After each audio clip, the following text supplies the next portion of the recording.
Hey everyone, and happy 25th of the month. I'm back for the next in the Betsy Tacy 2019 videos. In case this is your first one you're watching or you're wondering what I'm talking about, along with Kelly from Books I'm Not Reading and Katie from Life Between Words. Although Katie from Life Between Words is more active on Instagram for the read along. And we are hosting a year-long read-along of Maud Hart Lovelace's Deep Valley books, starting with the Betsy Tacy series, and then moving on to the 3 additional Deep Valley books. And the pick for June was Betsy and Joe. This one came in at around 300 pages. That seems to be the typical length for all of the high school ones. And it's Betsy's senior year in this one, and Joe Willard, who she has been on and off again pining after in the first 3 books. Things finally come together for her and Joe, mostly. I had kind of forgotten the little hiccups in their relationship that happened in this one. I don't know how I had forgotten it so much, but basically right at the time that, Joe is wanting to go steady with Betsy, her longtime friend, Tony Markham, also is interested in her. And she really is good friends with Tony. He feels just like family. So she doesn't want to shut him out completely because she wants him to spend time with her family because she just thinks that they're a good influence on him. So she's kind of trying to do this sort of juggling act where she's spending plenty of time with Joe, but she's also spending plenty of time with Tony. And it ends up being a little bit more stressful than I liked. I think I just am so invested in Betsy and Joe's relationship that I was really concerned when things weren't going smoothly for them. It is her senior year, and so Betsy is an extremely sentimental person, and so throughout the whole course of the year, she's thinking about all of the lasts that they're doing. The last first day of school, the last Halloween, parties that we're going to have in high school, the last Christmas parties, the last New Year's Eve dance, all of these things. And I am a very sentimental person as well, so I appreciate that aspect of Betsy. I think it's really sweet and endearing about her. You're also seeing Betsy's family continuing to sort of adjust and figure out the new normal with Julia away from home, and now Julia is abroad. So she's even farther. She can't just come home for a weekend if she wants to. And they're really feeling that lack of her.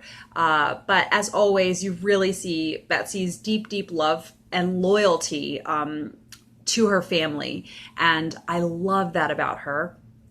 And you just see kind of she wants to do right by her friends, by her family, and she wants to be a good student and just do well in life all around in this senior year.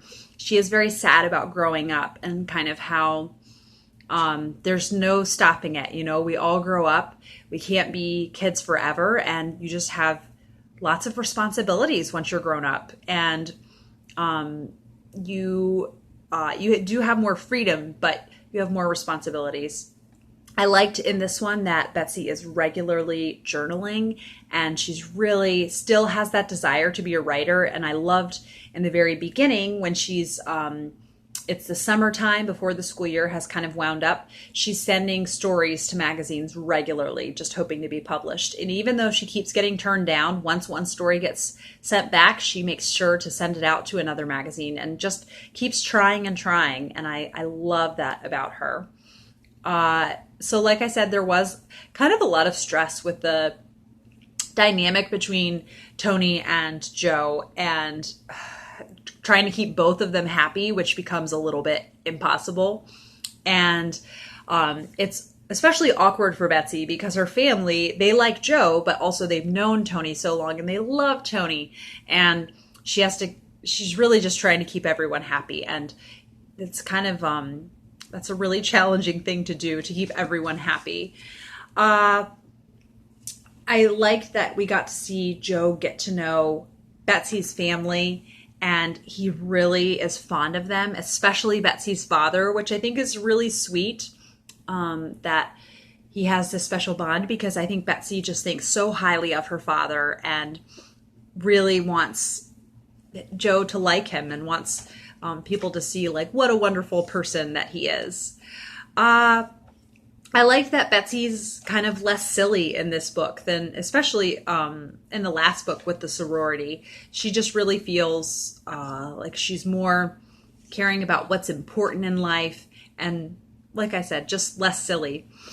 I don't know if I have much else to say on this one because it seems the Joe and Tony drama kind of takes up so much of the book. And I know Kelly had said her video was shorter also.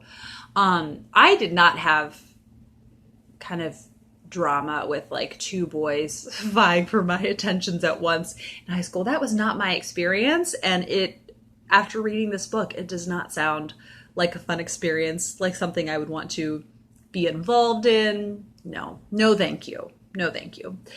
Yes. It's nice to see too, kind of Tib and Tacy, how they're dealing with their senior year. And there's a certain thing that happens with Tacy in the book. I don't want to give it away. But it's just really neat to see Tacy being her own woman and really growing and changing, and becoming an adult. And it's really special just to see all of them growing up in this one.